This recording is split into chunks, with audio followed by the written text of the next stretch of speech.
Today, we're breaking down Week 1 of NFL Preseason.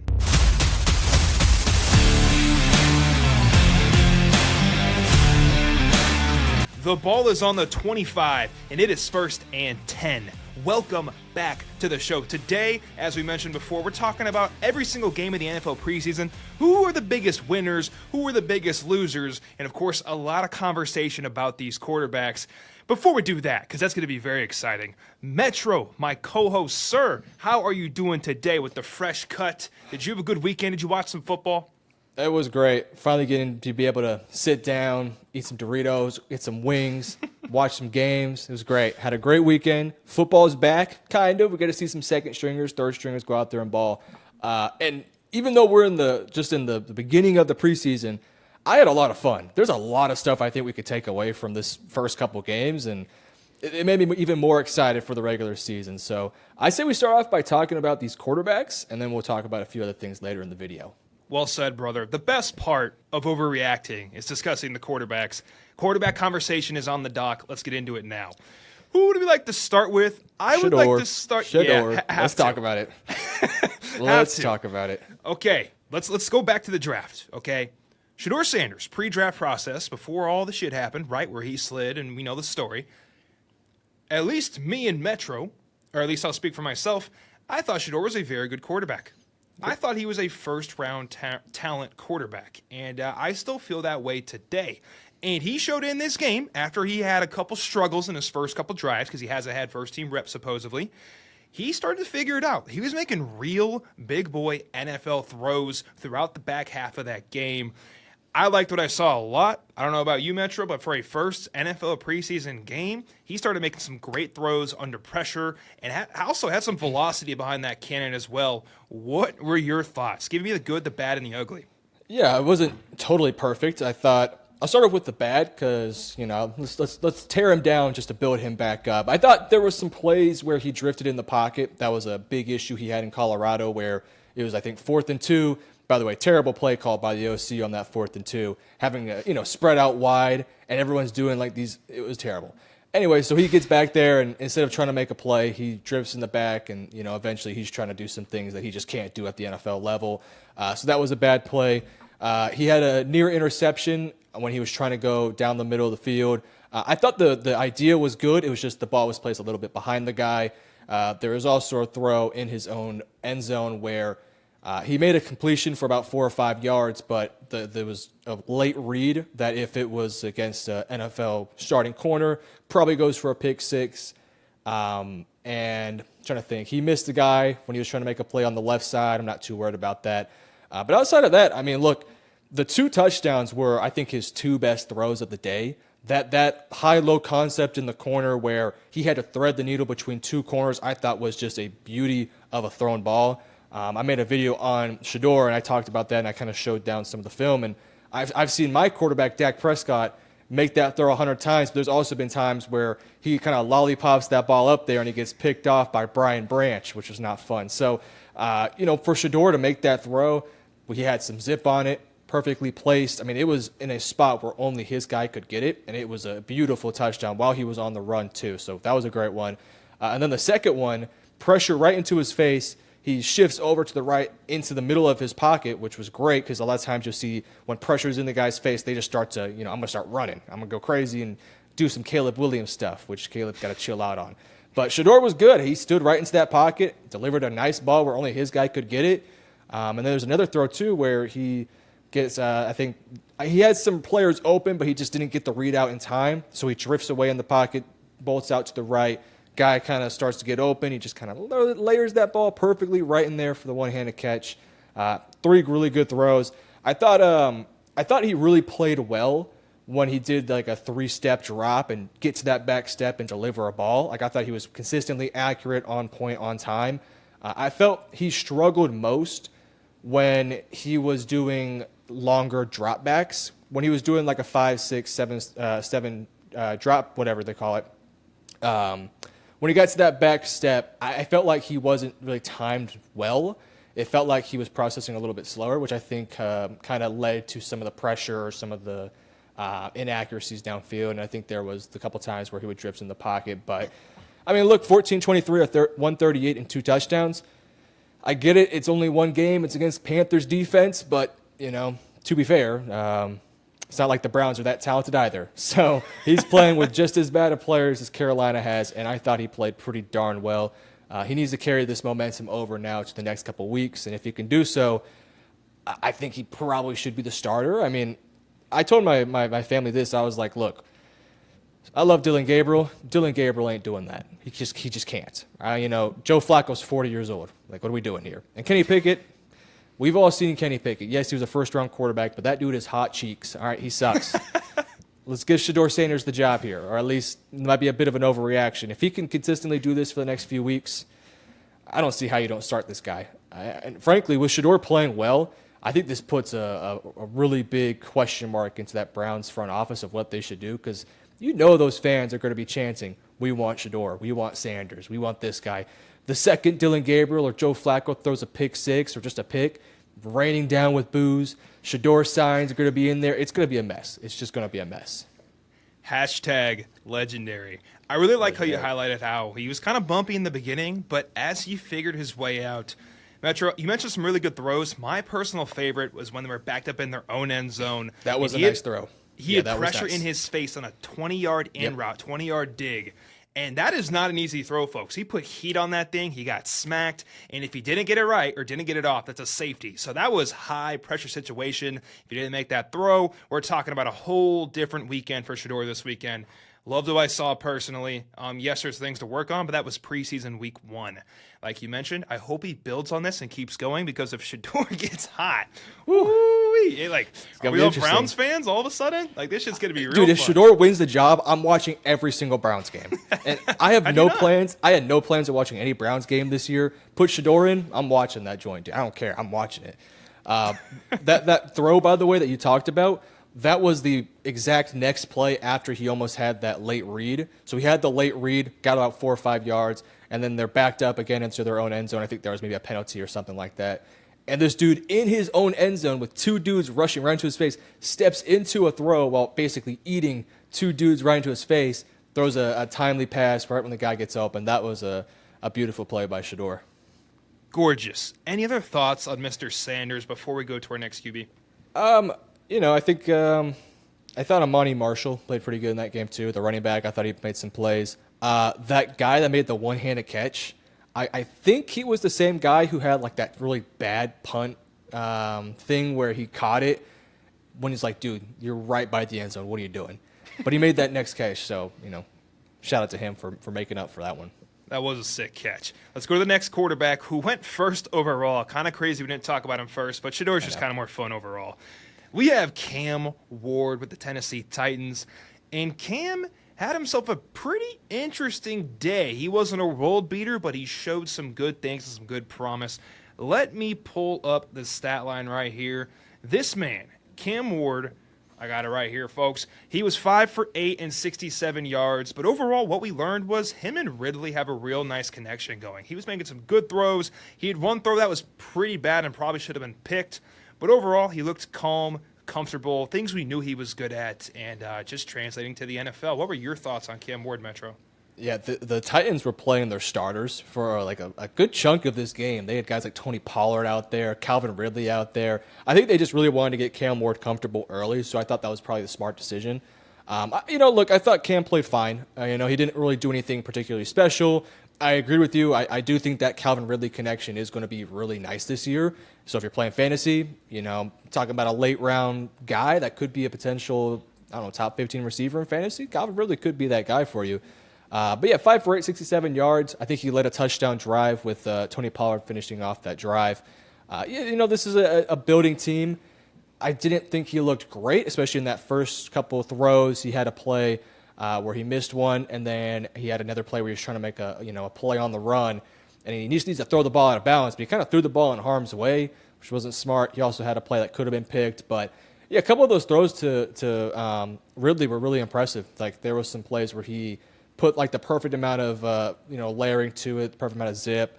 And, I just think Cam Ward had a fine day. Definitely wasn't anything too impressive. He only played a handful of snaps. So, compared to like Shedeur played like 2.5, almost 3 quarters. I think Cam only played like a handful of drives. You know what? I'm so eager to get here, Metro. I'm about to pivot unless you got anything else to say about Cam Ward, because we're going to talk about a quarterback. You got anything else before I move forward? No, I know where we're getting to. Let's talk about it. Jackson Dart and the New York Giants. For reference, Metro, kind of a to the core Jackson Dart hater, but Mr. Metro, Dart played pretty damn nice this game, and that touchdown throw he had where he layered it in the hole shot, that was shit nice. was nice. And even this man's admitting it, and he's the biggest hater of them all. 12 for 19, 154. And he looked solid. He wasn't a world beater, but he showed some really good promise for a team that needs some of that hope in the building. Metro, what were your thoughts on Jackson Dart? And does that change your opinion of what you thought of him a couple weeks ago? I still hate this guy. I hope he sucks. I'm a Cowboys fan. Of course I do.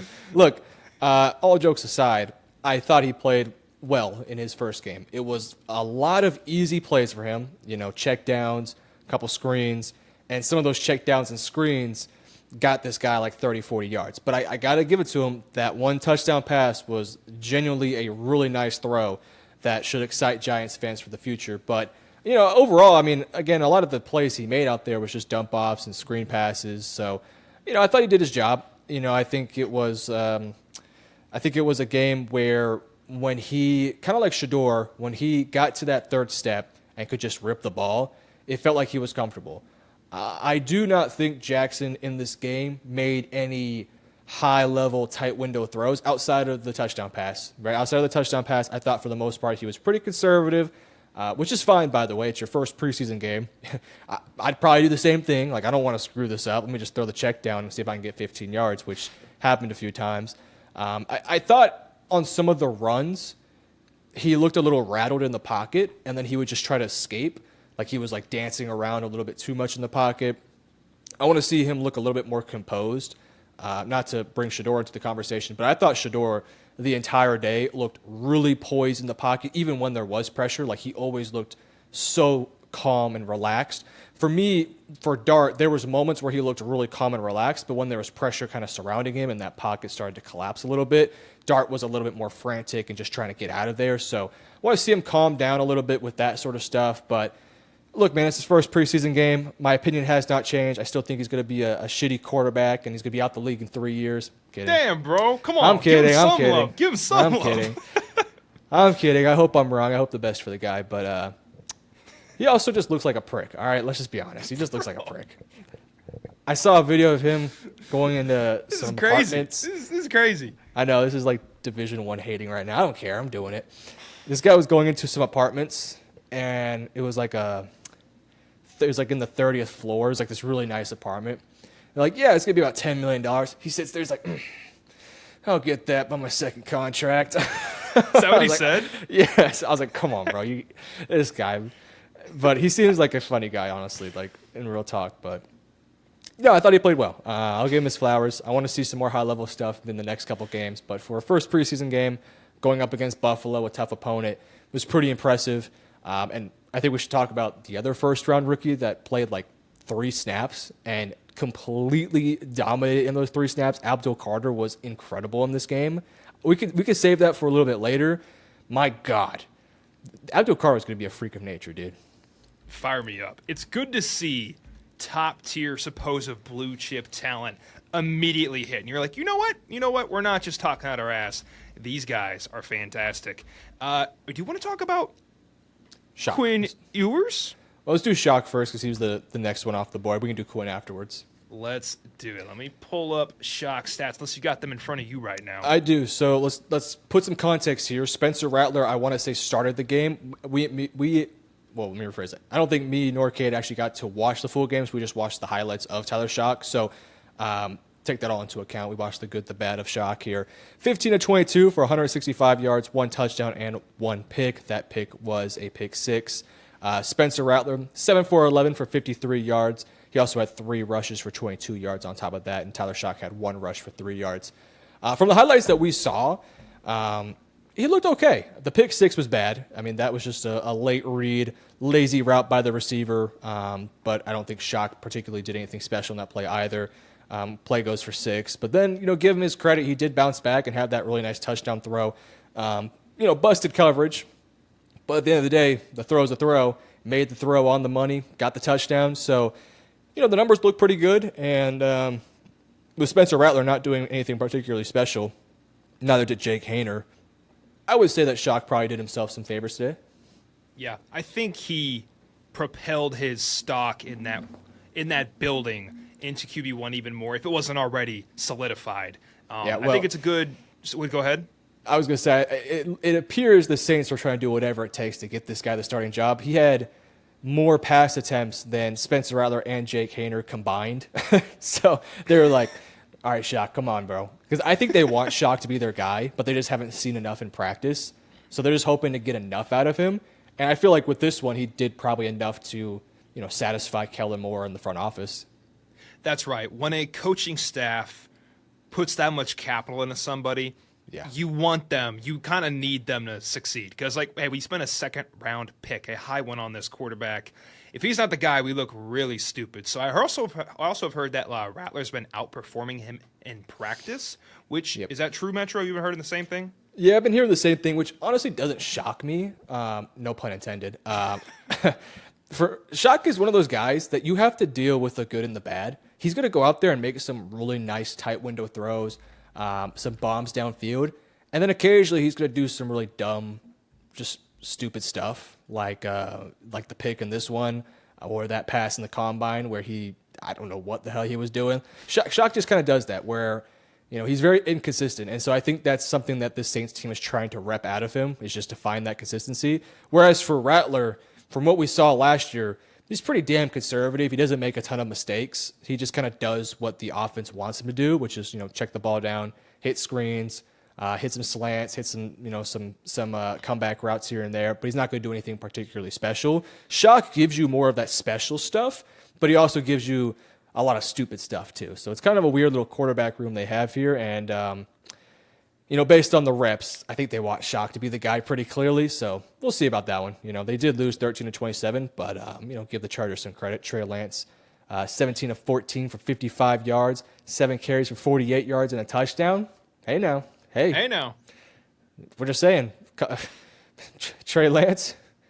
Oh, by the way, shout out DJ, how do I say his last name? DJ Uiagalelei, 1 for 1 for 49 yards. That's crazy. That's a good stat line right there. Wait, DJ played? Surprisingly, yeah, and he threw the ball.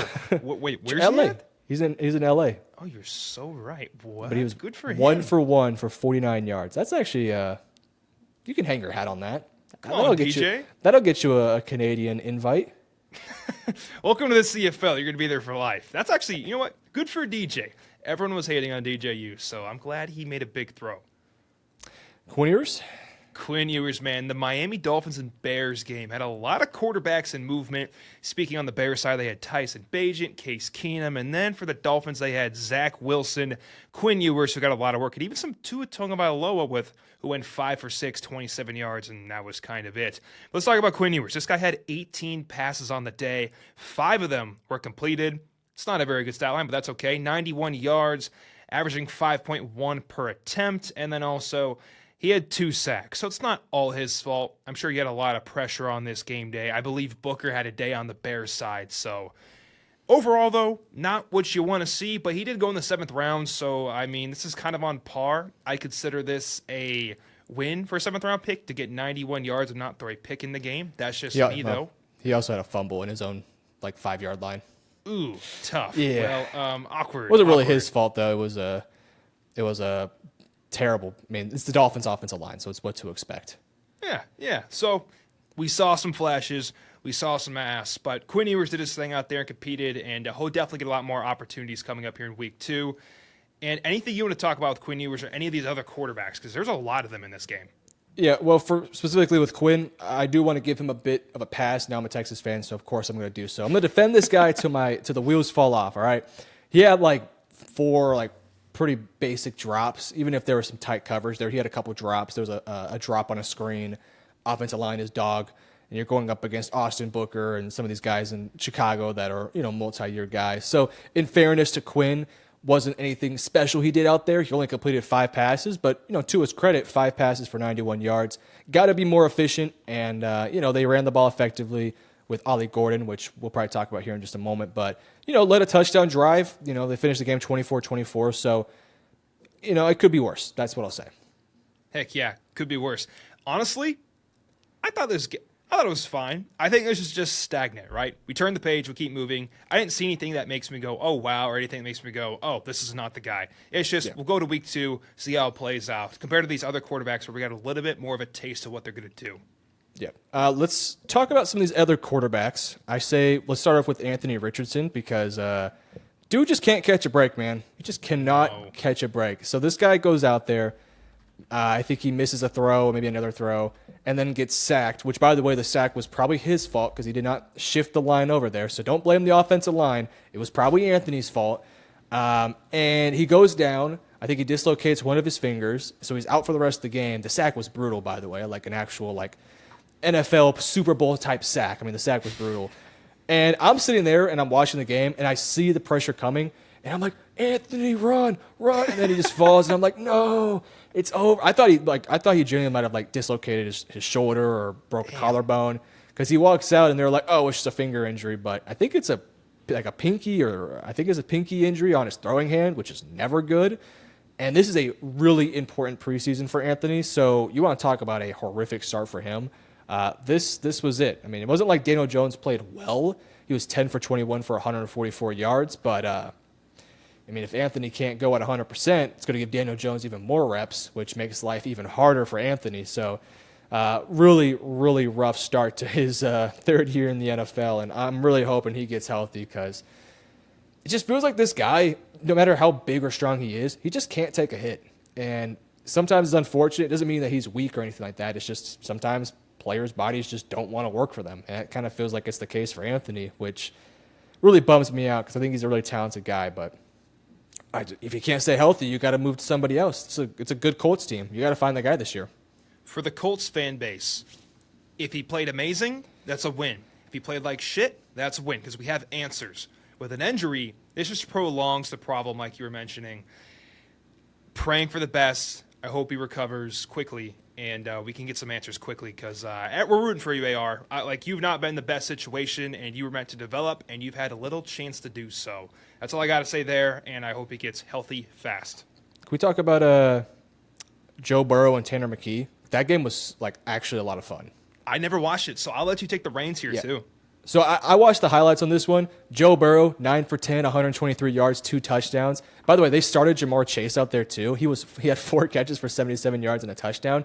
He should go number 1 in any fantasy football draft. I'm genuinely considering if I have the number 1 pick, I'm probably going to take Jamar Chase. I think this dude's going to go for maybe 2,000 receiving yards. It would not shock me. I think that this Bengals defense is so ass. We'll talk about, we have some losers we'll talk about in a minute, and maybe the Bengals are on there. But this dude, Jamar Chase, is about to go stupid. Tanner McKee, Holy 20 shit. for 20 for 25, 252 yards, and 2 touchdowns. This dude is cracked. All right, this dude's cracked. We saw last year he played a couple games and he looked pretty good. I'm genuinely thinking Tanner McKee is one of those dudes that we need to keep an eye on because he's putting it together quite nicely. Maybe it's the system that he's just really good in, or maybe it's just the Bengals defense being that bad, which I kind of think it is. But 20 for 25 or 252 and 2 touchdowns, that's unheard of for a backup quarterback in preseason. That's some really good stuff. I also want to give credit to 2 receivers, Johnny Wilson, 3 for 73, and Darius Cooper, 6 for 82 and a touchdown. Really good stuff right there to put your name out there. So I was thoroughly impressed with Joe Burrow. Of course, it's Joe Burrow, but I was even probably more so impressed with Tanner McKee. That was really impressive stuff from him. And if you're an Eagles fan, Jalen Hurts has missed time in the past. You got to feel really confident about Tanner McKee. Have to, and that's how Super Bowl runs really happen, is when shit goes wrong, because it always does. You can adjust on the fly. And Tanner McKee also had a rushing touchdown, so he had 3 on the day. Bro was cooking. My goodness, he had a hat trick. I think Tanner McKee, maybe this is completely wrong, but it's just my thoughts. Tanner McKee is a 6'6 quarterback, 231. The Saints want Tyler Shuck to have Tanner McKee type of abilities based off of this game he just had. Tall, strong quarterback with a good arm, plays well in your system, stands in the pocket, delivers the ball. Tanner McKee having a damn day. Let's go, brother. Probably the biggest winner out of the quarterbacks, would you say, Metro? Ooh, I mean, honestly, probably. I mean, he didn't really have anything to gain, so it's hard to call him a winner if he's not going to be promoted to starter or anything like that. But I'm sure there's some GMs that are like, let's keep an eye on this Tanner McKee guy. Like, if you're the Rams, for example, who need a future quarterback, and you say, hey, this Tanner McKee guy, he's pretty darn good. Let's keep an eye on this fella. So, for him, shout out to him, and maybe he's the next starter for the Pittsburgh Steelers. That would be really interesting. Whoa, a little bit of Jimmy Garoppolo action gets traded for. Ooh, Jimmy G. That's not a bad comparison in terms of Jimmy G went out there, balled in preseason and in backup duties, goes to 49ers, gets traded for I think a second round pick or something like that. Yep. And then Jimmy G is Jimmy G, but he still led them to a Super Bowl. So gotta give him his flowers. Speaking of handing out flowers, let's give some flowers to Bryce Young. Bryce Young, man. Let me pull this. Sorry, brother. I got like 10 games pulled up here, and I'm just pulling up the wrong one every single time. You're good. He was Bryce Young. 4 for 6 for 58 yards and 1 touchdown. They went out there, and I think they had like a 3-and-out to start the game. But then in that second drive, he made a nice throw to Ted McMillan on the right hash towards the sideline. Ted McMillan made a nice play there. Led him down to the red zone. Could have had a Ted McMillan for a touchdown. Ted dropped the ball. Like, it was right into the breadbasket, and Ted just dropped it. I think it was one of those things where I think Bryce just put so much on it, and Ted was like, I ain't never seen this before. I was playing with, Noah Fafito, whatever his name is. Yeah. I ain't never had a Bryce Young throw me a football before, and that was kind of funny, but he made up for it. Bryce made a nice play right afterwards. I thought Bryce looked good. He looked comfortable. And, again, it's the Browns' backups, a lot of them. Some of them some starters here, but, like, no Myles Garrett, no Denzel Ward, or anybody like that. So you're going up against backups. You just want to see them get first down and put points on the board. And I was thoroughly impressed with what I saw from Bryce. So I'm hoping that carries over because I'm really rooting for the guy. I love to hear that. And there's also a quarterback that didn't quite have the hype that Bryce had. We have Jordan Love, who was 1 for 5, 7 yards, and just he didn't look great. He didn't look great, and they took him off the field pretty quickly. I don't think that was the reason because he's their damn starting quarterback. Go ahead. What were you saying? To be fair, he had like 2 or 3 drop passes. Okay. So I can't put this on him. Yeah, so Packers receivers doing Packers receiver things. Like that it was just exactly what we saw last year. We'll talk about them in a second. I think we all know what for. Say less. Anything you want to say on this Green Bay Packers scenario? I just noticed Love had a off day, but I'm sure it was the whole offense combined. It was everybody. Yeah, it was everybody. So I'm not worried about Jordan Love. Jordan Love will be fine. We could talk Drake May. I didn't watch any Drake May film, so I don't know if you did. Did you? I didn't watch any Drake May film, but we can't go into winners if you don't have any other quarterbacks. J.J. McCarthy. Want to talk a little bit about him, and then J.J., Joe Milton, and we can talk. Who else played that I'm looking for? I like what I saw from Trevor Lawrence. By the way, I don't think he scored a touchdown, but I thought he made some nice plays out there. Maybe it wasn't great on his end, but I liked what their system was looking like, and I think it's going to be a good fit for him. So that's all I'll say about that. But we can talk J.J. McCarthy real quick. Let's talk some J.J. McCarthy. J.J. ended up with 4 for 7 on his completions, 30 yards, and 4.3 per reception. It's fine. I heard people gassing him up to the moon. I heard people tearing him down to the floor. So I think it's kind of biased in just how you interpret this. I don't want to make any kind of opinion based off 7 damn passes, personally. But that's all I have to say. I can't draw a real conclusion from this. What about you, Metro? It was a lot of play action, a lot of bootleg, a lot of stuff that you see with Brock Purdy is what you saw with JJ, where they don't really want this guy sitting in the pocket making decisions. And I'm sure they will have to at some point, and he can do a good job. I thought JJ looked fine. I felt like he was a little nervous early on, but he started making a couple of nice plays, made some nice throws downfield. I don't think he scored a touchdown or led a touchdown drive, but I thought he made the right plays. Of course, no Justin Jefferson, but I think Addison was out there in most of the starting offensive line. So, look, this is going to be a really run-focused team with a lot of Jordan Mason and a lot of Aaron Jones, and you're going to see a lot of play action, a lot of bootlegs, a lot of easy stuff for JJ to process so he can get into a rhythm, which kind of makes me a little nervous, if I'm being honest with you. Me too. if you're really trying to dumb down the playbook to this extent, it makes me a little bit worried about what has gone on in training camp that has made them, do this. Now, Kevin O'Connell has always been kind of a heavy run play action guy, like they did it constantly with Kirk Cousins and last year with Darnold. But for a first round guy, I feel a little bit worried about it. But let's not overreact too much to it. It could be worse. Yeah, we're in week 1 of the preseason, but you are right. Yes. It was pretty monotonous, boring plays for this guy, so he doesn't mess up. Because the worst case, Metro, is JJ throws a pick because you put him in you send 4 receivers out there and just make him stand there. Not even quick game. Be like, all right, let's have a long developing route where you have pressure in your face. Hell no, we're not doing that. He's the future, and all our cards are on him. And whatever the media thinks of him, that affects our job security. So I understand. A quarterback that did play really well, Sam Howell, 11 for 13 and 100 yards. Dude balled out. I'm just going to call it what it is. What did you think? Did you catch anything? He also had a rushing touchdown. Look, I've always said that Sam's a pretty talented quarterback.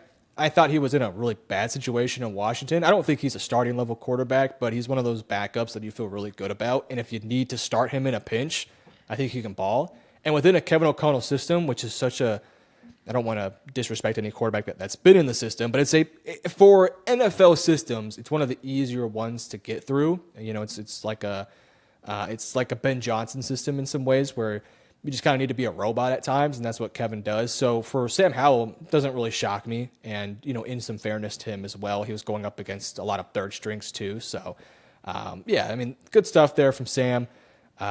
Briefly, I don't know if you caught Joe Milton play. Did you watch any Joe film?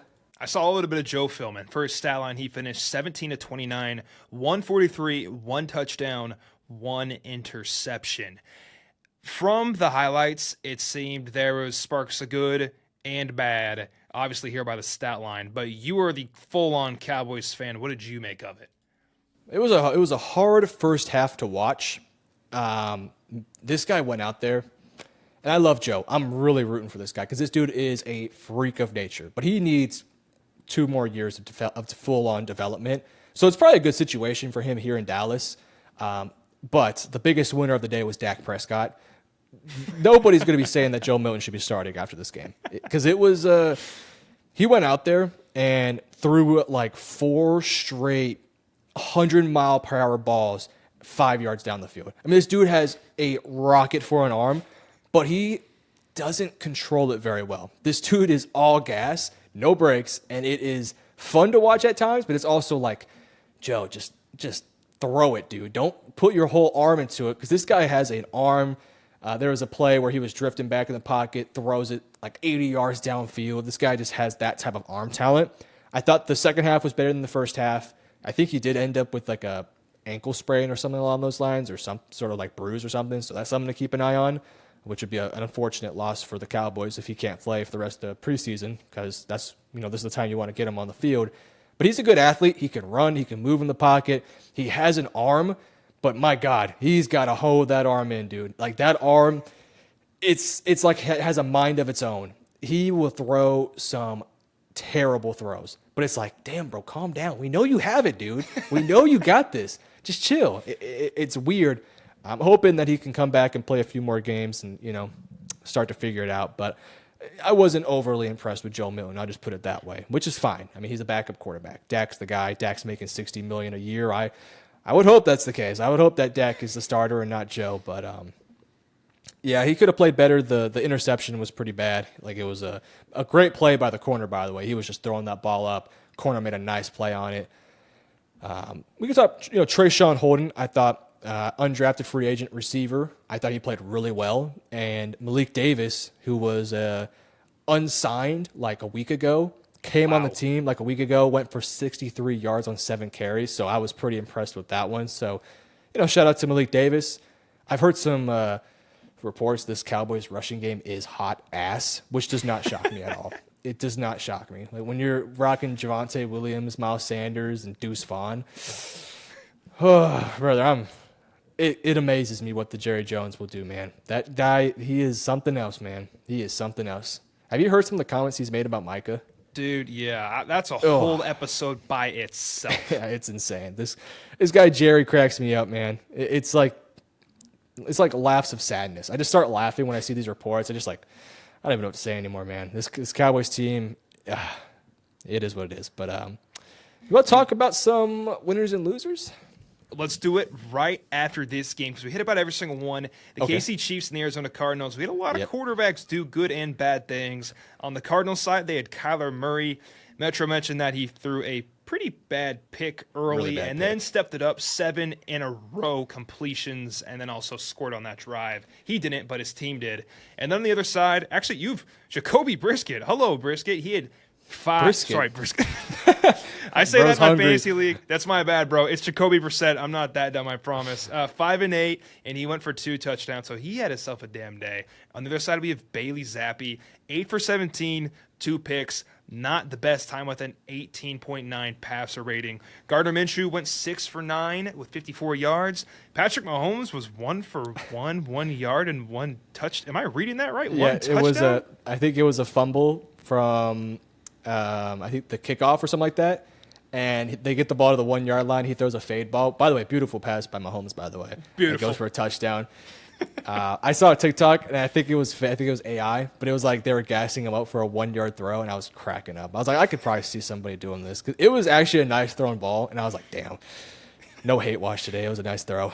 My God, look at Mahomes, best in the league, beautiful fade ball, 1 yard throw. But yeah, had a good day. Obviously with 1-1-1-1 across the board. Yeah.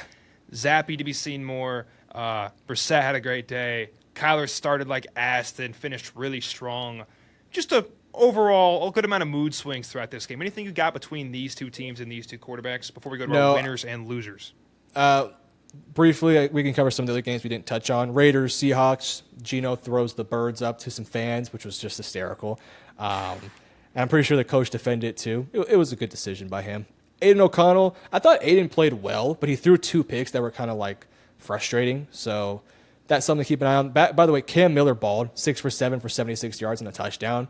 I think he was like I think he went from North Dakota State. Don't quote me on that, but he played pretty darn well. And then Milroe, we didn't talk about Milroe. Some flashes. It looked like Jalen Milroe. Where it was like, man, when this dude takes off and runs, this guy can move. But when he tries to go back and make some reads, it's a little rough sometimes, but I thought when he played with rhythm, he looked pretty good. It's just that at times he needs some development. He needs more time in the VR headset like Jaden Daniels, and hopefully by next year he'll be better. The key to Jalen Milroe is keep him on the move, whether that's a pass or run, boot him out right, make it 1 or 2 people reads, and as his palette expands and as his game expands, now we could call some grown man football plays. Yeah, anything else? I love the Geno Smith flip, giving the birds to the people. Anything else Great you got stuff. here? Nothing there. Broncos, 49ers. 49ers played like hot trash. They did not show up today. They looked terrible. All 3 of their quarterbacks threw a pick. And then on the other side, Jarrett Stidham balled 14 to 15, 136, 2 touchdowns, 3 rushes for 36 yards. Shout out Jarrett Stidham, man. Jarrett has a game every so often where I'm like, this guy could be a starter. And then he just sucks the rest of the way. Like I was like, there, I swear. There really is. I thought when they drafted Bo Nix, I was like, man, let Jarrett start, man. Jarrett could be the guy. And then Bo goes out there, balls out, and I don't care about Jarrett Stidham no more. But good for him to go out there and ball a little bit. That was a fun little game for him. Yeah, the opposite of Mac Jones, who pretty mid. Yep, pretty mid. Winners and losers. Winners and losers. It's going to be like, what do you call it? Roses and thorns. We're just going to talk about players, entire defenses, offenses, teams. Yeah, we'll go through the whole thing. I'll start naming off some winners. First one that we talked about before the show, Cam Little, 70-yard field goal. Yes, dude. Come on now. That's insane. Now. I don't know if it counts in the record book. It should. It was insane what he did. 70-yard field goal. Like, I wouldn't be shocked if like the Jaguars see that and go, we're going to do that again. We're going to do that in the regular season. We're going to be at our own logo and say, go get him, Cam. Go get that. Go get them points. He's probably going to nail it. That was a very impressive kick, and he's not a big dude, by the way. No, he is not at all. Let me look up his measurables. Bro's got an absolute boot. You realize how far they say he's 6'1". That guy's not 6'1". He looks like he's 5'4". 5'4" with like a size 15 foot. Maybe he's a skinny. He's not 6'1". That is cap. All right, they're lying. That dude is not 6'1". He's probably maybe at most 6 foot. He weighs only 170 something pounds. Skinny as brittle, but my God, did he have a boot on that dude? That kick was insane. I saw it. They played the highlight during halftime. I was like, that's crazy stuff right there, man. That's impressive as hell. And I think he was drafted too, so that's a pretty good pickup right there for the Jaguars. You know, kickers don't get a lot of praise. Let's give that guy some love. That was beautiful. Jags front office, you might be cooking and on to something. They are hitting on their picks right now. Next, I want to talk about Keaton Mitchell. I thought about on the Thursday night game. Yeah. He just Played well. ran it up and looked electric. He could separate. He was elusive. I liked what I saw as a running back. Any thoughts from that game that somebody I missed? Keaton Mitchell bought the what's his name? There was a kick returner that absolutely Western. LeJontay Wester, man. That dude's got some wheels. This Ravens team has some athletes, man. They got Wester, they got Mitchell, they got Zay Flowers, Lamar Jackson, Derek. Like this team has some freaking wheels, dude. LeJontay Wester went out there and just like completely stole the show for me. Like whenever it was a punt, I was like, this thing's going 25 yards downfield. And he got the touchdown. He was just all over the field, man. And he looks like he's a really good culture fit too. Like he was celebrating on the sideline, looked happy as hell. Like he was smiling the whole day. And, you know, frankly, he deserved it. So that's good for him. They showed some wheels with Keaton Mitchell and LeJontay that could be really important come playoff time. No question. My next rose is going to be Travion Henderson, who returned a kick for a touchdown. Yep. That was one of mine too. Oh man, the speed translates clearly. This guy can absolutely fucking fly, and the Patriots got an absolute weapon on their team. I didn't watch this game live, but I saw the return. Yep. Metro, that's how all can you had to not watch. Be excited. Yeah, It's all you had need to see, bro. That's the athleticism is off the charts. I'll let you throw some roses right here because I've been going. Yeah, Cody Schrader for the Rams, 5 carries, 59 yards. I thought he looked really impressive out there for most of the day. Got to give flowers to Justin Fields and basically the entirety of the Jets offense. All three of their quarterbacks had a really nice day. Adrian Martinez specifically, 11 for 16, 152, and 1 touchdown. Brady Cook, 6 for 8 for 62 yards, and Fields, 3 for 4 for 42. So good stuff from all those guys. I liked what I saw from Pittsburgh. Skylar Thompson, 20 for 28, 233 yards, and 3 touchdowns. Dude was just destroying Jacksonville and making them look stupid. Who else? We were watching some Skylar Thompson film before we started recording this. Guys, as Metro said, he was making some throws up the seam. We're like, oh, okay, those are tight windows. I didn't know he had that in him. Like, he was not doing that in Miami, dude. Some of those throws, he was, like those tight window seam balls he threw, he was not. I've never seen that from him. So, shout out to that guy, man. Good for him. Let's go. I got a couple roses right here while you gather your other ones. Torrey Horton for the Seattle Seahawks, the wide receiver. He's from Colorado State. This guy was 3 of 31 with a touchdown. Overall, just looked good. That's why he demanded 7 targets on the day, a team high for the game. And then I'm going to steal this one from you too, Metro, because you mentioned Fields. Abdul Carter looked like a force of nature. And yes, we're like, duh, it's Abdul Carter. It's nice to see the draft picks hit. And yes, it's preseason, but he looks different, fellas. He looks different.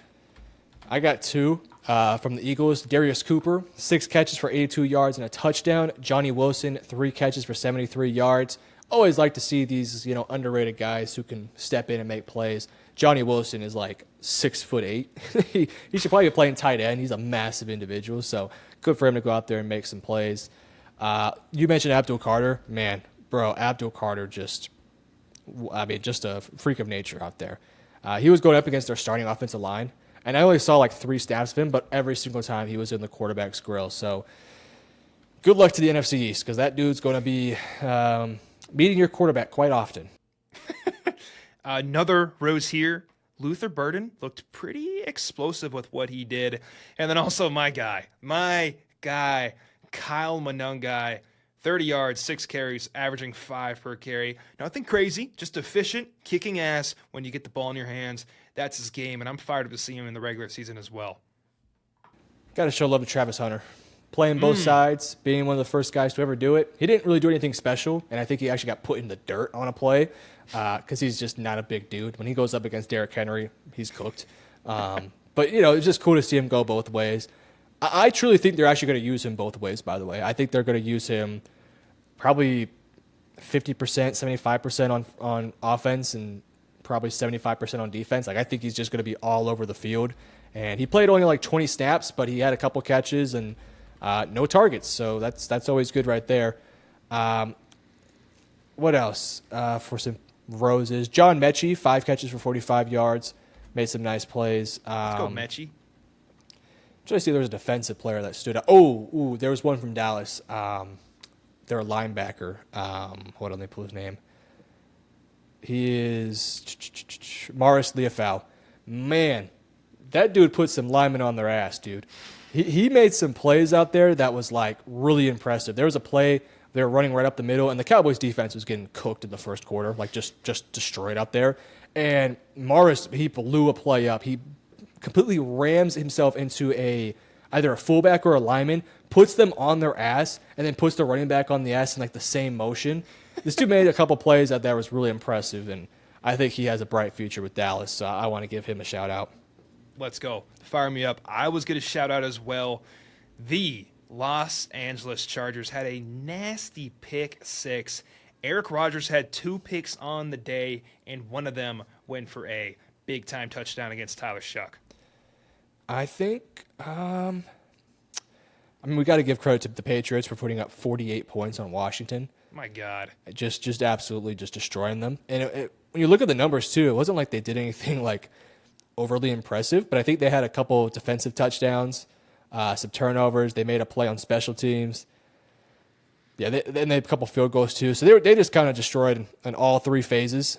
And got to give them their flowers there. So that was pretty impressive. And Drake May only threw the ball 5 times. So DJU, 1 for 1, 49 yards. Monster. Shout out DJU, man. Shout out DJU. Who else? I got to give credit to the Giants. They made Jackson Dart look pretty good up there. Not Jackson Dart. Fuck that guy. Shout out to the Giants. This is the craziest rivalry of all time. You're going to meet him in life, and he's going to be so nice. Or he's going to punch you because you probably deserve it. No, if I meet him in real life, I'll take back everything I said. Like, oh, Jackson, I've been rooting for you since day one. Can I get an autograph? And I'll sell that joint on eBay.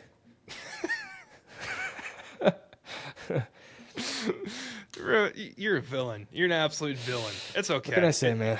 What can okay. I say? I gotta go to. I live really close to Arlington, and the Cowboys Stadium's right across. We're in Arlington. I gotta go to a Giants-Cowboys game. Make a sign so we can see you on TV. I got to. And then if I go, I'm only going if Jackson Dart gets the start. If Dart's not starting, I'm not going. I don't care. Russell Wilson, I don't care. You're a future Hall of Famer. I don't care. Jameis Winston, I don't care. He might be funny, but I don't care. Tommy DeVito, oh, bro, put me to sleep.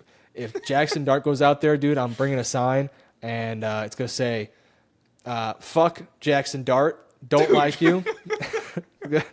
They probably won't let me in with that sign. But no, they will not let you in. I'll put like they will not let you in. I'll put like F and then like a little like asterisk and then CK, so it doesn't say it, but it insinuates it. Watch him go crazy, and it's my fault. He like points at me after he scores a touchdown. That would be the hardest photo of all time. If he's like pointing at you and you're holding the sign, hey. And you just see me in the chair like depressed. Oh, yeah, no. Maybe I shouldn't go because he'll probably ball. That's a bad idea. It's just bad luck. That would be a bad look if I did that and then I came on the pod and I said, well, we lost. Or specifically, I lost. The rivalry would be over at that point. He would have won. He can go out there and throw a pick every single pass, but that one game, he got me. But it's time for our non-football question of the day. Metro has no clue what it is. I keep it pretty light. And then as we go throughout into the season with later episodes, I'll get more deep, sentimental, and we'll probably both be crying on camera. So here we go. Here's the first question, or the only question of the day. Metro, besides football, what is your favorite sport to watch in person? Ooh, in person.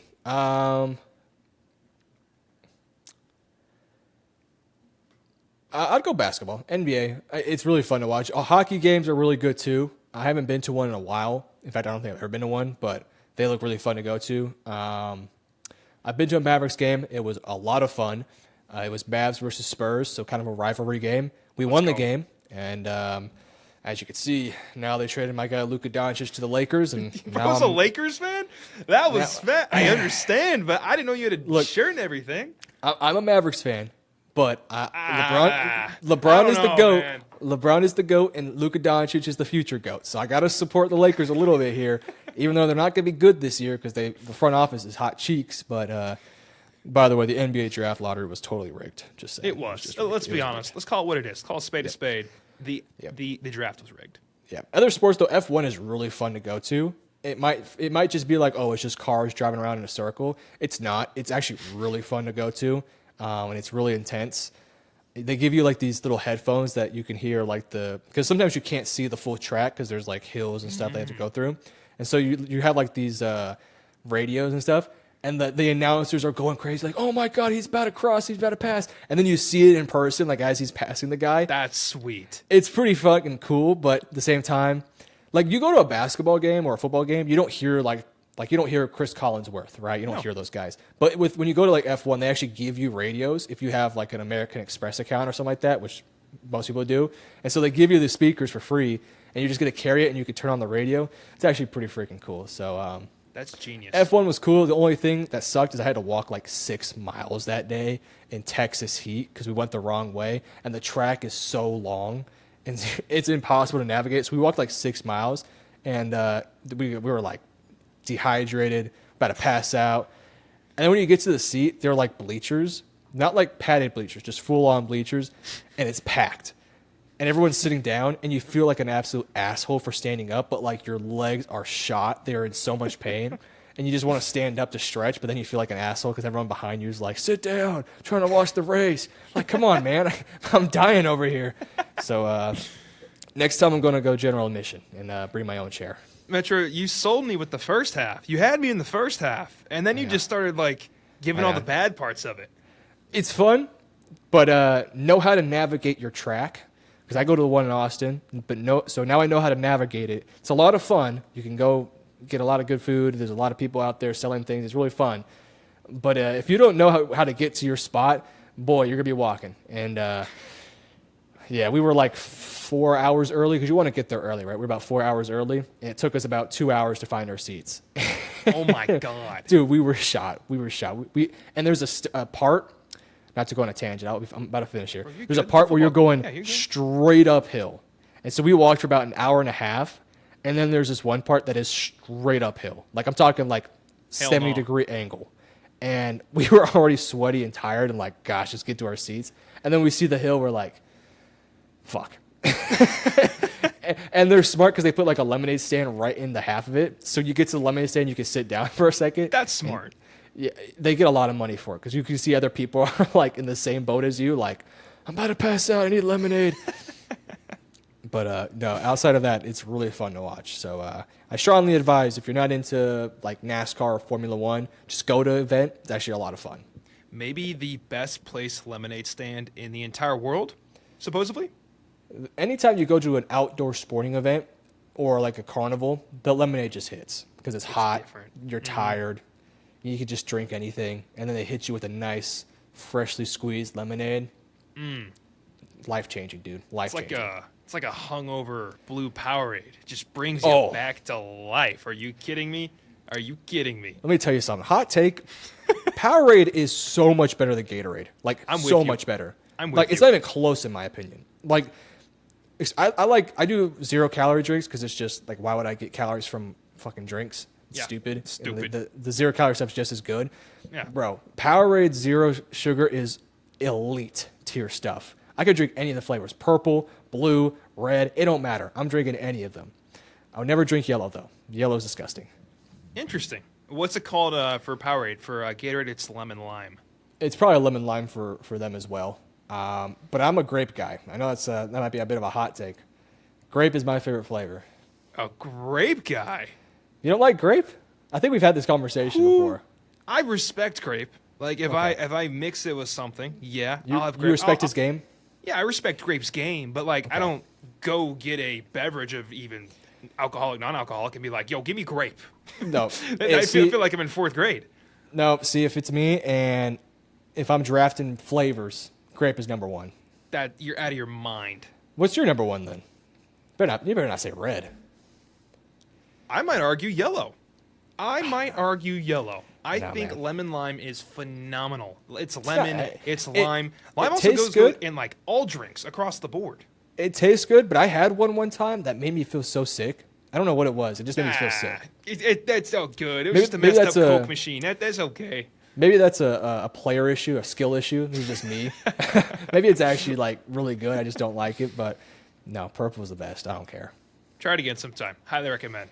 All Highly recommend. The Glacier Frost for Gatorade though, those bang. Those Those- compete with Powerade. Those are like, I don't even know what to describe the flavor as. Whenever people ask me like, what does it taste like? I'm like, roses? I don't know. It tastes like what I would assume a rose would taste like. If you could just take a rose and suck out the juices of it, it would taste like Glacier Freeze. Bro, these comps are insane. I don't know Well, how to... I mean, what would you describe? It's cherry. It tastes like cherry a little bit. Like a rosy cherry is how I would describe it.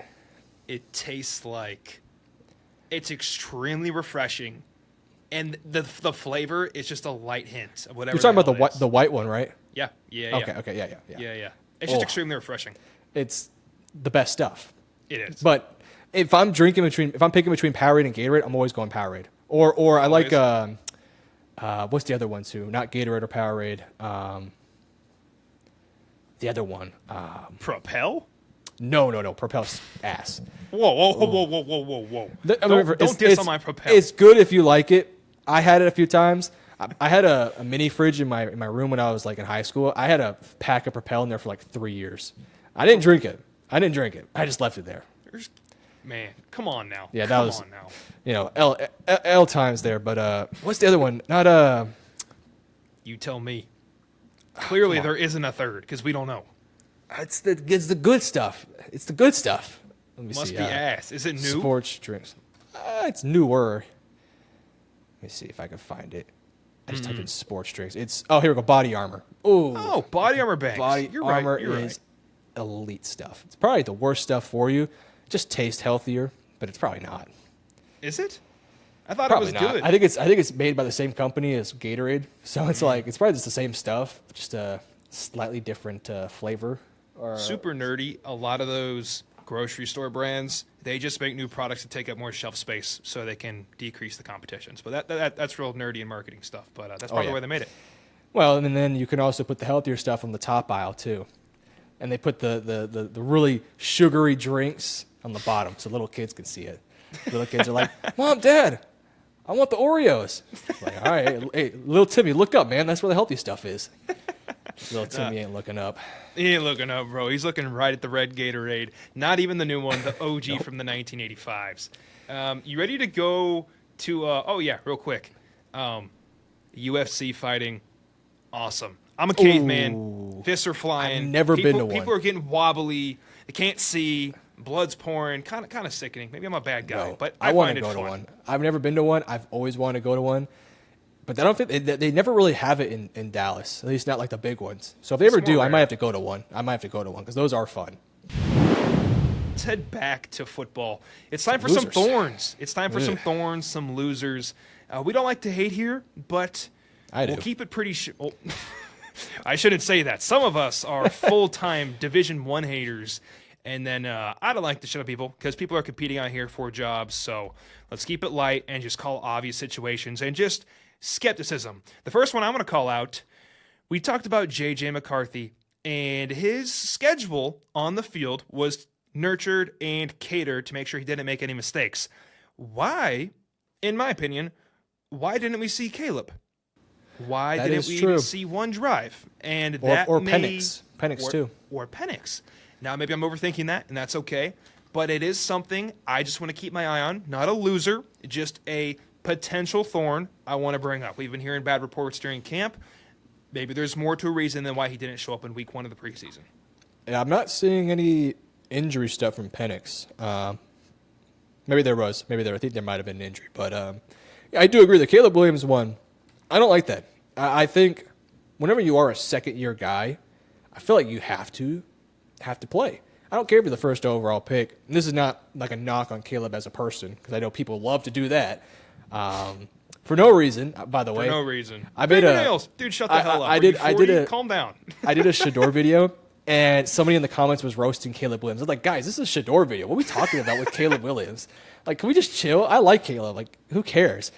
Yeah, but not like personal for him. But yeah, I think I would have liked to have seen him play. You know, at least a drive, get comfortable, make a mistake. But I feel like they're maybe shielding him in a way, and which is a little bit worrying. Scary. Maybe shielding him away from, like, they know he's not where they need him to be at right now. So, like, let's not throw him to the wolves right now. Let's give him more time. So that is a bit concerning. Yeah, I think whenever you are a guy that's within the first 3-ish years of your career, unless you're like a Stroud or a Jaden. Like, Jaden not playing makes sense because Jaden was so good last year that you don't need to see more from him. Yeah. But for like Caleb and Penix and, you know, JJ and those guys, I mean, JJ did play, but you want to see everyone play. So, yeah, I agree with you. I think that was pretty bad for them. And like, who am I to say? Caleb didn't even take a snap, and I'm like, yeah, screw this guy. He didn't go compete, and he's like, what did I do? I'm just sitting here. But, yeah, just something I wanted to bring up. Do you have any thorns, Metro? The entirety of the Bengals defense, just not good enough. Just not good enough. The stats are insane. Tanner McKee, 20 for 25, 252, 2 touchdowns. Dorian Thompson-Robinson, 5 for 8 for 56 yards. Will Shipley, 7 carries for 48. Here are these numbers. 3 running backs had, I guess Keelan Robinson played a lot too, but their top 3 running backs, 6.9 yards a carry, 5.3 yards a carry, 5.4 yards a carry. Just bad stuff. Really, they played a lot of their starters early on too, and Tanner McKee was cooking them. Now, Trey Henderson wasn't playing, and I think we have a new defensive coordinator here, so let's give him some time. This is not a coaching problem, though. This is a personnel problem. They do not have the guys. They don't have the dudes. This Bengals defense is not going to be good next year. I think the only silver lining that you could say is Shamar looked okay. He made some plays out there. He got off the quarterback a little bit. You think Trey Henderson's going to be there eventually. And maybe the defense can just be, I don't know, 3 points a game better. So not dead last, but like 5th to last. And that might be the difference between them making the playoffs and them not making the playoffs, because that's just how damn good Burrow and Jamar are going to be this year. So, yeah, the Bengals defense, that's a big-time bummer right there. Good pivot to my next thorn, the Packers. The offense, the defense. We had quarterback woes. We had Fields looking like an all-star. We had Adrian Martinez having a day himself. The Jets had 400 yards. They controlled time of possession. They were 38 minutes to the Packers' 21 minutes. 0 turnovers, 21 first downs. Did they not convert a first? Let me look at this. Let me find this, but keep going. I just wanted to say I thought it was a rough day for the Packers. Oh, man, it was a very rough day. I was watching the game live, and I was astonished with how bad they were. I think they had 2 first downs on the day, by the way. They were 1 for 10 on 3rd down, 1 for 1 on 4th down. Let me rephrase that. They had 12 first downs on the day. 12 first downs. 4 sacks allowed. They punted the ball 6 times. 7 penalties for 64 yards. 2 fumbles lost. And, you know, the one of the issues they had last year, receivers dropped passes like insane levels last year. And what happened in the first quarter? Love went 1 for 5 and had, I think, 3 dropped passes. The only one that did not drop one was Matthew Golden. So I think Matthew Golden could be like legitimately the safety blanket for this offense, man. Like this guy's gonna have to carry the load a little bit, because these dudes, Romeo Doubs dropped one. I don't remember who the other ones were, but I think there's a few other dropped ones there that just is frustrating. And it just looked like they did not show up at all. Like they just kind of looked like they were going through the motions, both offensively and defensively. The secondary for Green Bay, boy, it's rough. It's rough. I mean, it's not good. And frankly, it's a little surprising because Asante Samuel Jr. is still available. Rasul Douglas is still available, at least to my knowledge, unless they got signed, which wouldn't shock me because I think the Packers could use it. Really disappointing. They're a playoff contender, potential Super Bowl contender, and they played some starters and nobody showed up. So not a good start for their season. I will throw it back to you if you have any more thorns, sir. Yes, I do. Commanders. You lose by 30 points to New England, despite the fact that you outgained them in total yardage, passing yardage, and you were 0.3 yards per play. Turnovers, poor special teams, and 13 penalties. That'll do it for you.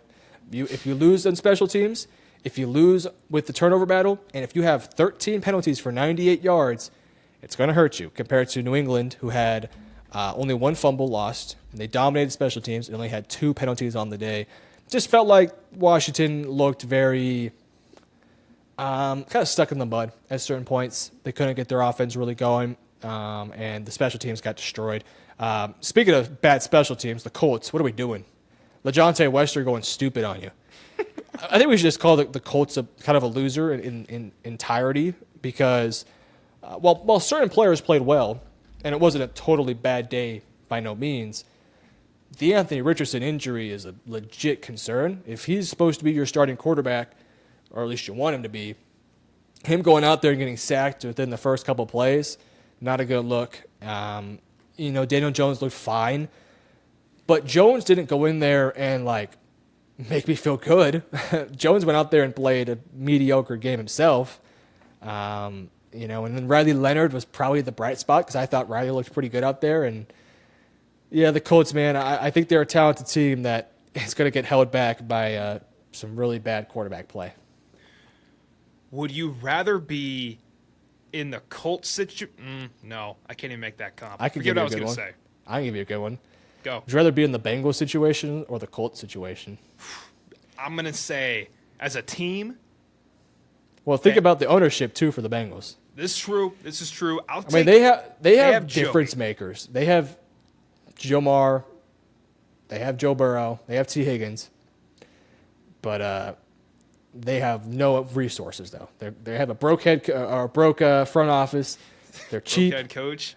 Yeah, maybe a broke head coach. He might be on a budget right now because he might be trying to pay Trey Hendrickson.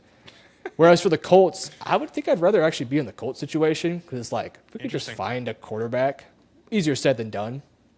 But if we could just find one, we'll be pretty good.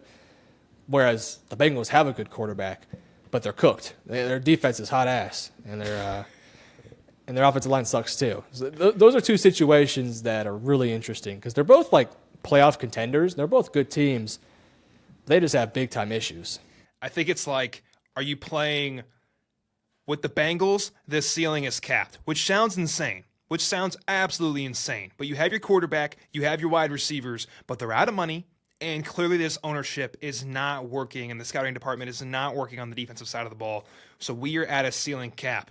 But for the Colts, a better situation with more upside. But damn, are you starting at a pretty low floor in my eyes. So I'd personally take the Bengals just because I like where they're going to cap out at more than what the Colts could maybe be. I love Joe Burrow. Yeah, that's fair. My next Thorns, the Houston Texans.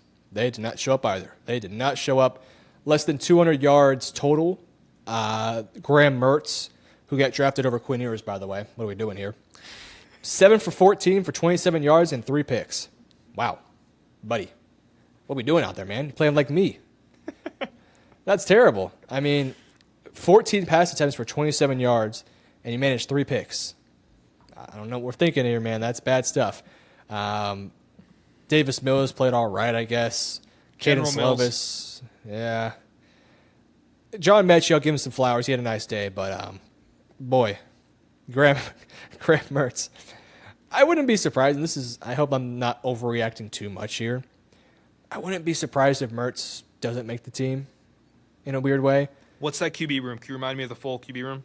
CJ, Mills, Slovis, Mertz. So you got 4. That's a hard one to win. I do think it's going to be tough. And I think Slovis was, let's see, when did he get drafted? He was drafted in, hold on, let me see.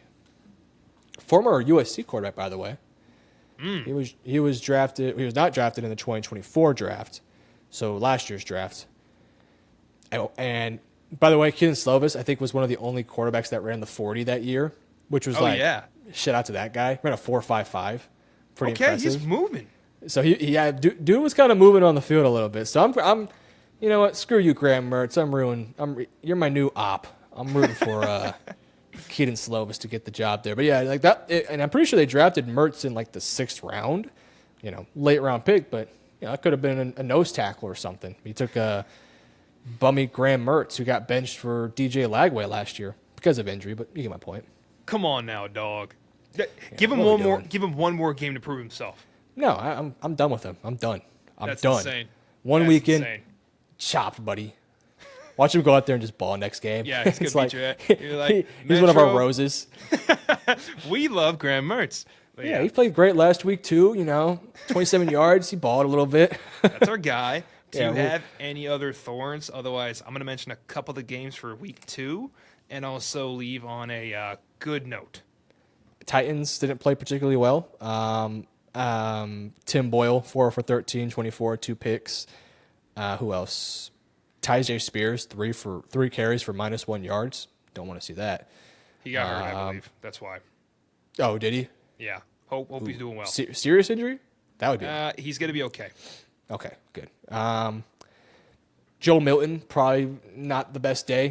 Didn't really do anything to elevate his status, so that would be a bit of a thorn. Oh, Cowboys in the first half. Hot cheeks. Holy moly. Those dudes were running up and down us, dude. My goodness. It was a rough watch. My sister calls me after like the 3rd drive, and I'm like, I might turn the game off, man. This is not looking good right now. And then, they kind of made it a bit more respectable later in the game, but Eberflus, man, not a good start. Getting 30 bombed in your first one by Stetson. I love, too, how, we're trying to make content for you guys. We're in the preseason. This ain't going to mean anything by week 1. I know. We're just having fun here. We're having fun here. I hope you all know that. Yeah, we probably should have mentioned this at the beginning. It's 1 week, guys. It's 1 week. Of It don't preseason. matter. Shador could go out there and throw 5 picks next week, and then everything that happened last week does not matter, right? So a lot of these are overreactions, but at the same time, some of the stuff that we did see is actually really interesting and kind of reaffirms what we had thought of throughout the offseason. So like Bengals defense being ass. Not really too shocking, right? I think we were hoping that wasn't the case, and then they got 30 bombed by Tanner McKee, and we're like, yeah, okay, they suck. The Colts quarterback room, we wanted to see progress. We didn't. So now we know, right? Great point. Multiple other teams. But for example, the Commanders losing by 30, that's not going to happen in the regular season, right? That's just not going to carry over. The Jets beating the Packers by 20, probably not going to happen in the regular season. So a lot of these things we can just kind of nitpick certain pieces of information from. And so all in all, I had a lot of fun this weekend. I usually Football's don't watch back. preseason games. And even in past seasons, I didn't really care about preseason. But this one had a lot of really good storylines. And there's even more storylines heading into next week that kind of made it really fun to watch football, which is great. I mean, I'm actually really excited now for the season, which my excitement levels were a little bit low. And then I kind of started watching some preseason games. Shador Sanders injected me with some energy. And then, seeing Jackson Dart ball kind of took it out. But then, I had to had to put my bias aside a little bit. But yeah, it was a really fun set of games. And if you want to cover the week 2/3 slate, there's some pretty good matchups here. I will give my 3 favorite. And Metro, if you want to add 2 or 3 on top, you go on ahead. Okay. Number Go for 1, it. I have, where did they go? We have the New England Patriots with Drake May and the Minnesota Vikings with J.J. McCarthy. I bet they play a drive, but that'd still be cool to see drafted in the same year. That will be fun. There was also rumors at one point that the Vikings were to trade up to get Drake May, all of that shit. So that'll be a fun game to watch for that first couple drives. Of course, Cleveland and Philadelphia with Tanner McKee and Shador Sanders. That should be a fun game. How does he handle the crazy preseason crowd in Philadelphia? I'll be looking forward to it. It'll be a fun one. And then my last one I wanted to mention, where did you go? The battle for New York. We have the Jets and Justin Fields with Dart they play at the same stadium at MetLife Stadium. So those are the 3 I liked. Anything else you want to call out? Those were 3 really good ones. By the way, great opportunity for Shador. You're going to be going up against some pretty good players in Philadelphia in their stadium. That stadium is going to be freaking loud, by the way. It's a preseason game, but Philly fans are going to show up to see Shador. That game's going to be really fun to watch. Some games I'm going to be watching: Panthers-Texans, Bryce Young. Maybe we see some C.J. Stroud action in this one. Even if you don't see C.J., we get to see our guy Keaton Slovis and Graham Mertz. Let's see what that little let's QB3 battle. And Jaden Higgins, Jalen Noel as well. And then I want to see more from Bryce Young, so hopefully those guys play. Jaguars Saints. I want to see Trevor Lawrence go out there and continue to ball, and I want to see Tyler Shock go out there and make some nice plays too. So that'll be interesting. This is a game I'm excited for, but for all the wrong reasons. Commanders Bengals. I really want to see the Commanders just destroy that Bengals defense. I think that would be so funny. Like I would feel really bad because like the Commanders just got blown out. But imagine Sam Hartman going out there and just 20 for 27, 215, 3 tutties. It's like, oh man, Bengals are cooked. Fire me up. I'm so That'll be in. interesting. Who else? Cardinals, Broncos, and not really that interesting. Rams, Chargers, nah. Niners, Raiders, no, not really. Yeah, I think we got most of the interesting ones. Titans, Falcons, if Penix plays, that one could be kind of interesting because you'll get Cam versus Penix, so that could be pretty good. Ooh, Packers, Colts. We got to see these two teams rebound here. We got to see the Packers kind of play better, and let's see if AR can get back on the field. So that one's going to be an interesting one. By the way, I love the schedule they have for the preseason, where it's Friday, Saturday, and Sunday, which is just so nice, dude. You get football for like 5 straight days, which is great. Like I woke up, got to see some Miami Dolphins football. It's like I'll never watch Miami, but it's just like it's available, it's on. So yeah, good, nice couple games this next week, and I think we are. How far are we? We're less than a month away till week 1. Thank God. Any closing remarks, Metro? Fun week 1, but you have anything else to say? Some great games.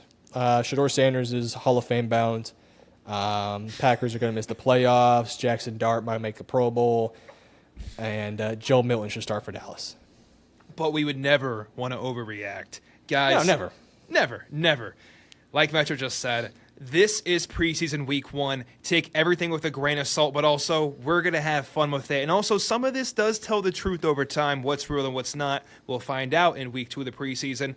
One person I wanted to call out before we close this show, the Lions cornerback, Maurice Norris. Oh, yes. He did go down with an injury. He is all good. He is back at the Lions facility. Bless his heart. I am glad his family and him are healthy and safe and sound. Amazing to see him rebound like he did. It was scary there at one point. Guys, thank you so much for watching this video. If you have any, disagreements, agreements, drop it in the comments below. What did you see in week 1 of the NFL preseason that made you think a certain way? Drop it in the comments below. If you enjoyed this episode, if you drop a like, it boosts the algorithm as if you watched it 100 times. And I'm not even lying about that. If you drop a like, it helps out a bunch. Thank you very much. And if you're new to the podcast, please subscribe. We appreciate it. We're young and growing, and we're trying to hit 400 by kickoff. We will see if we can do it. Thank you guys for watching. We appreciate you more than you know. Metro, get us out of here. Thank you guys for watching. Peace out.